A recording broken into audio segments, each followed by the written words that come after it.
Fire Force season 3, it's back, and they wasted no time in turning up the heat. So let's talk about it.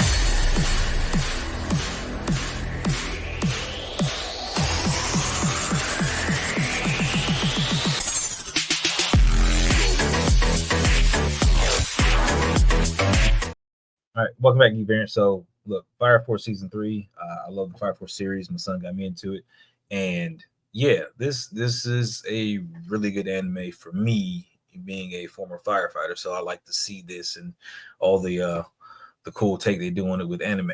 Now, with this, if you've been watching everything leading up to season 1, season 2, you know that the White Clad have been kind of doing their thing and really trying to just straight on brunt force attack and get what they're after. But they've taken a different approach this season, as far as directly going in with how Maya kind of going through it and figuring out whatever's going on with her, because she was like, in first opening scene, she was like having some issues. But immediately after that, we get a recap of, we got Arthur and Shinra training, we got Tamaki and Maki training, with the recap more or less over who the characters are and what's kind of been going on by Captain Obi. And this was actually Captain Obi giving a report to the fire chief, like one in charge of everything. So he's basically giving this report and all this kind of stuff. And straight up, after he finishes giving his report, he gets arrested by the army. Like, no joke, just straight up arrested by the army. Nobody knew what was going on or how this was transpiring. And with that being said, the White Clad were in tow. It's like, hold up. Instead of like attacking and just going after her, they straight up went to the army and got the army to arrest Obi. Like, what's going on? Like, why is this happening? How is this a thing? Like, how much like, we know they have influence or things, but how much influence do they really have? So Obi's arrested. The White Clad end up meeting with Captain Burns, and they're going in and they're about to scrap. Like, Captain Burns is about to say, "Hey, like, we're about to fight," but this is a holy place, so there was no fighting to be done there. Haumea said she's just there to talk, and she actually wanted to read minds and see what everybody's thinking. So basically, she's using her powers to be able to kind of read minds and read emotions. So these things that you see them popping up on the screen, different things like regret, anxiety, freaking, rage, like everything that everybody that she's talking to and how they're feeling, it's like she's getting the cues. So she's able to say the right things that make sense to lead the conversation in the direction that she wants to go. Thought it was really well done how they did this. Like, straight up with all the words on the screen, every time she changed perspectives, or like, they changed perspectives of somebody else talking, and she was like, she would immediately get their reactions and how they felt, and she would continue speaking in turn. And it was like she was flawless with the speaking. Like, she just kept going, and she was able to lead into everything they were saying and make them feel like, hey, one's feeling rage and saying this, but all of a sudden they feel regret about stuff, like when she brought up Rekka, everything that happened with Rekka. So she's using this to continue to talk to Burns and talk about how he's seen. That's why he lost out. He's seen the other side. He's seen what's going on. So she's like doing her best to convince him, like, these are things that need to be done in order to create something more. And it's like, we want to get rid of this watery world and pretty much turn it into a sun. Like, that's the whole goal. Like, that's what everything's trying to be done with the that's what the evangelist wants done. According to Haumea, and this is what she tells Burns, and it looks like he is just kind of stunned for a minute, trying to figure out what to do. Now, it looks like he is possibly convinced to go along with everything for a second, and then we end up cutting to the 8th, and they finding out about what happened with Obi.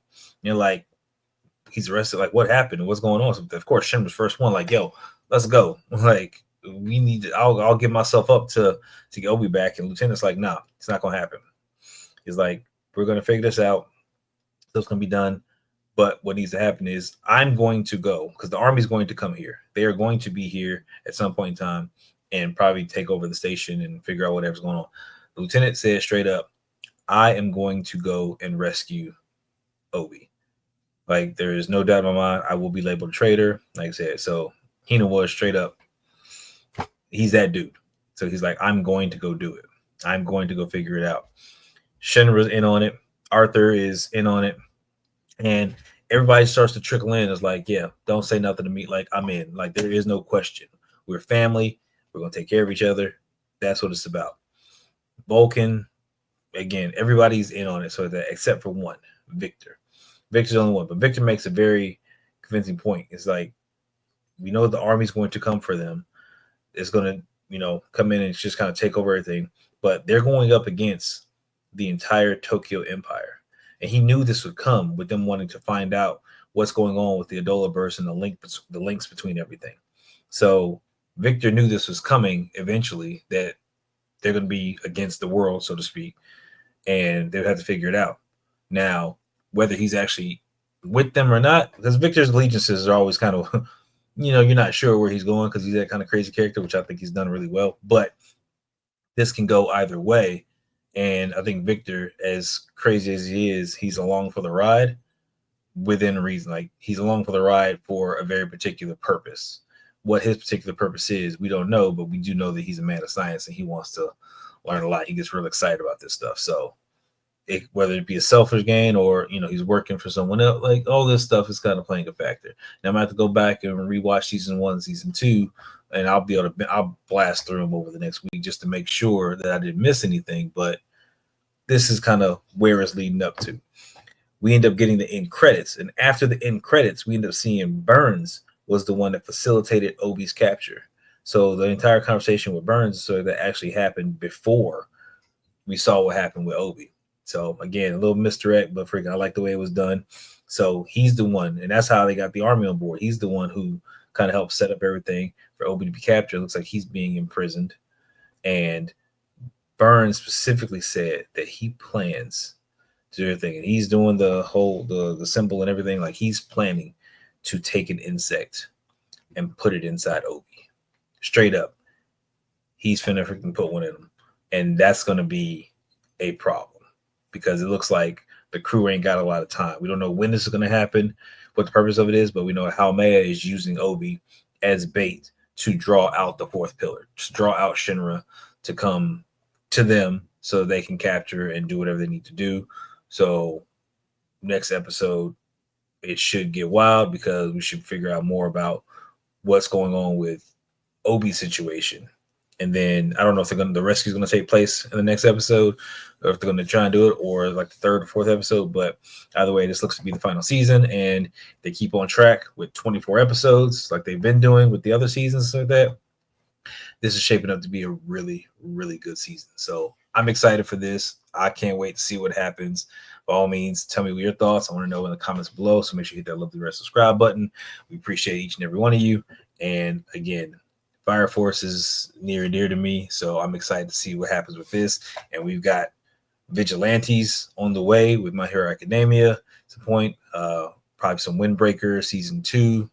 Like, things are out there. Anime is popping off this month, so we're going to do our best to cover as much of it as we can.